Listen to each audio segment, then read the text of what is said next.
पार्लिमानी committee बन चुकी है। कल भी इसका मीटिंग हुआ है और एक इनफॉर्मल भी डिस्कशन हो रहा है और मुझे उम्मीद है कि हुकूमत और अपोजिशन एक मुत्तफ़िका तौर पर एक नुक्ते पे आ जाएंगे और चूँकि ये तो पार्लियामेंट का जो सबसे बड़ा हमने कमेटी बनाई है और तमाम पॉलिटिकल पार्टीज़ की नुमाइंदगी है इसमें, ये भी उनके प्रोरागेटिव है कि वो किस तरह करते हैं। बहरहाल मुझे उम्मीद है कि इंशाअल्लाह ताला ये मुज़ाकरात कामयाब होंगे। वो ओरिजिनल ड्राफ्ट नहीं था।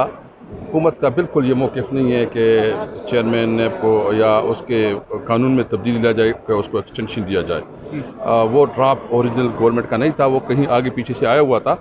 बहरहाल वो गवर्नमेंट ने रेक्टिफाई किया है और उसने एक्सप्लेन किया है अपोजिशन को। तो ये सिर्फ नेब के हवाले से नहीं, FATF का आपको पता है कि पाकिस्तान के लिए बहुत क्रिटिकल सिचुएशन है कि FATF में ये कानून साजी ज़रूर करनी है और उसके लिए सारा कुछ ये तकरीबन 15 लेजिस्लेशन है जो इसके थ्रू होना है। इसमें सिर्फ एक नेब का नहीं है। दूसरा ये कि नेब के हवाले से सुप्रीम कोर्ट के भी डिसीजंस आ चुके हैं और सुप्रीम कोर्ट ने भी कुछ डायरेक्शन दी हैं और इसके साथ साथ जो है ना गवर्नमेंट ने ख़ुद भी एक आर्डिनेंस वो किया था, तो उसको सामने रखते हुए सुप्रीम कोर्ट की जिधर उसकी वो है और इस पर तो बिल्कुल क्लियर है कि तहरीक इंसाफ अपने कोर इशू पे एहतसाब पे कोई कंप्रोमाइज़ नहीं करेगी और हम समझते हैं कि इस मुल्क का सबसे बड़ा मसला जो है करप्शन है।